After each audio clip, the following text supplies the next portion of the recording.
Renato Gaúcho é o melhor técnico para começar uma temporada. O problema é que a temporada não termina no primeiro mês. Hoje eu quero te fazer pensar sobre um padrão que se repete no futebol brasileiro há mais de 15 anos e que praticamente ninguém para analisar com frieza. Toda vez que Renato Gaúcho chega em um time novo, a coisa explode. Os jogadores parecem renascer, a torcida volta a acreditar e a imprensa elogia. As goleadas aparecem e aí, meses depois, aquele mesmo time que parecia irreconhecível começa a gaguejar, perde jogos que não devia, cai em eliminatórias constrangedoras e o ambiente que era de festa vira pressão. Isso não aconteceu uma vez, não aconteceu duas vezes, aconteceu no Grêmio, Flamengo, no Fluminense e agora, enquanto você assiste a esse vídeo, o Vasco da Gama está no início do mesmo ciclo, com o mesmo treinador, com a mesma energia inicial, com a mesma torcida, acreditando que dessa vez vai ser diferente.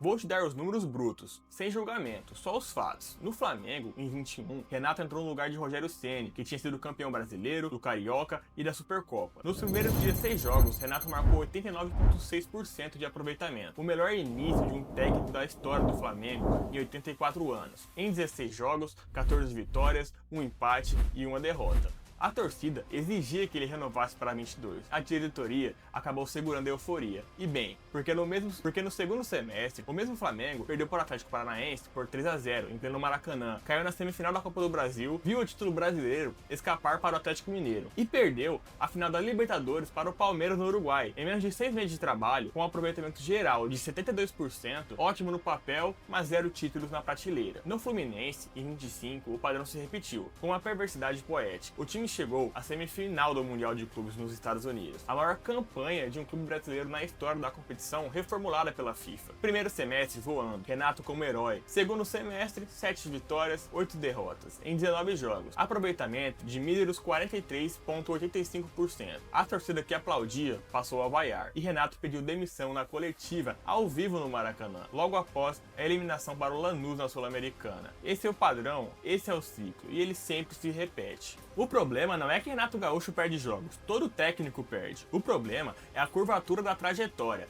É o fato de que em cada passagem relevante, o gráfico de desempenho tem sempre o mesmo formato, uma subida e uma descida rápida. E isso não é azar, não é coincidência, é padrão. No Grêmio, Renato ficou quase 5 anos e meio. Conquistou, lógico, a Copa do Brasil em 16, a Libertadores em 17 e a Recopa em 18. Um começo absurdo. 3 anos é muita coisa, eu sei. Mas o que poucos lembram é que os últimos 2 anos foram de queda consistente. Em 21, o Grêmio foi eliminado na fase final da Libertadores, pelo Independente Del Valle. A pior participação do clube na história da competição continental. Renato pediu demissão no dia seguinte. O time estava em queda, fazia tempo. O título de 2017 jogou areia nos olhos de todos. No Flamengo, o ciclo durou menos de 6 meses. Suficiente para o padrão aparecer inteiro, comprimido em uma única temporada. No Fluminense, durou 5 meses. O Mundial deu um fôlego artificial ao trabalho. Mas logo que a euforia do torneio passou, o time voltou ao padrão. Queda de rendimento, vaias, pressão e saída. E agora em março de 26, o Vasco está nos primeiros 15 dias do mesmo ciclo. Vitória na estreia sobre o Palmeiras, quebrando um tabu de mais de 10 anos. Empate fora de casa contra o Cruzeiro, virada sobre o Fluminense por 3-2 do Clássico. A torcida em euforia, a imprensa otimista como sempre e o padrão iniciando também. A causa não é mistério, ela é quase visível ao olho nu. Se você parar de torcer e começar a observar, Renato Gaúcho é um boleiro nato. Ele foi jogador de alto nível, ele entende o ofício, ele sabe que um atleta se sente dentro de campo. E quando ele chega em um grupo, essa empatia funciona como uma injeção de adrenalina. Ele dá liberdade, ele valoriza o jogador individualmente. Ele cria um ambiente de confiança que muitos elencos vinham sem sentir há meses. O jogador que estava travado volta a se soltar. O que estava desmotivado volta a correr. O time que parecia morto volta à vida. Só que essa liberdade tem uma data de validade. Sem exigência contínua, sem evolução tática progressiva e sem rotina de cobrança que sustente o nível, transforma a motivação em comodidade. Os jogadores que antes se esforçavam para conquistar seu espaço que o técnico deu, passam a achar que esse espaço é permanente. A intensidade dos treinos cai, a leitura tática do adversário fica menos afiada, e o time, que era imprevisível e intenso no começo, se torna previsível e morno. Há também um fator tático. As equipes adversárias no começo não têm muita referência de como pressionar o time de Renato. Isso beneficia qualquer novo trabalho. Com o tempo, Os analistas estudam os padrões, identificam as vulnerabilidades, e o que era novidade vira manual de como bater no time. O Renato não evolui o modelo junto com o calendário. E aí, o que era força acaba virando fraqueza. A consequência mais visível é a que dói mais: os títulos que escapam no momento decisivo. No Flamengo, o título da Libertadores era real. O time estava na final, o adversário era o Palmeiras de Abel Ferreira, que vivia uma montanha-russa própria naquela temporada. Era uma final disputada, mas um time que chegou à decisão com moral baixa, com torcida insatisfeita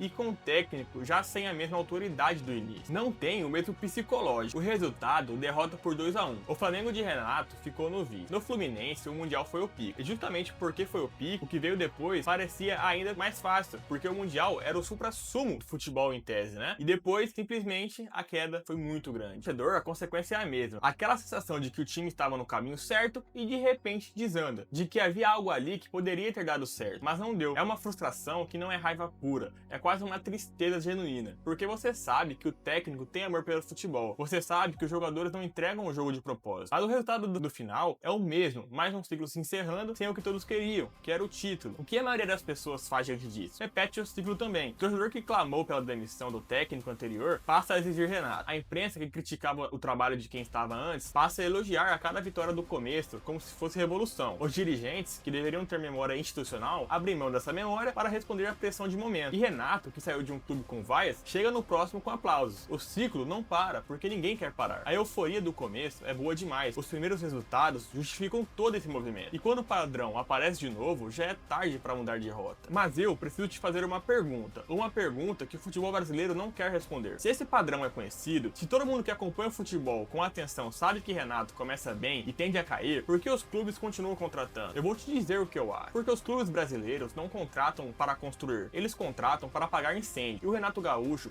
é o melhor bombeiro do país. Ele entra, coloca ordem emocional no grupo, vence os jogos imediatos e dá respiro para a diretoria, que satisfaz a torcida no curto prazo. O problema dele não é a chegada, e sim a continuidade de trabalho. Para entender o Renato técnico, você precisa entender o Renato jogador. Renato Portaluppi nasceu em Guaporé, no interior do Rio Grande do Sul. Chegou no Grêmio ainda jovem, em 83. Viveu um momento que definiria toda a sua identidade. Fez os 2 gols da vitória gremista na final do Mundial contra o Hamburgo. Aquilo não foi só um resultado, foi a construção de uma mitologia pessoal que Renato carregaria para sempre. Quando o Renato assume um time, ele não impõe disciplina rígida, ele oferece pertencimento. Em 21, o Flamengo saiu de um ambiente tenso para a chegada de Renato, e em 7 jogos o time venceu todos os 7. O que mudou foi o ambiente. O ambiente mudou porque Renato chega sendo um paizão. Mas, em setembro de 25, no Fluminense, Renato pediu demissão ao vivo após a eliminação para o Lanús. A solução é entender o que ele faz bem e construir ao redor disso uma estrutura que sustente o trabalho no médio prazo. O que Renato faz melhor é recuperar o ambiente. A parte 2, que raramente acontece, que só aconteceu no Grêmio por sinal, é a evolução tática contínua. Agora o Vasco está nesse início com energia surreal. O mérito é do Renato. A questão é o que vem depois. Se esse vídeo te fez ver o Renato Gaúcho de um jeito diferente, deixa o like e me conta nos comentários. Você acha que o Vasco vai repetir o padrão ou dessa vez vai ser diferente? O Vascão vai estar pras cabeças? Coloca aqui.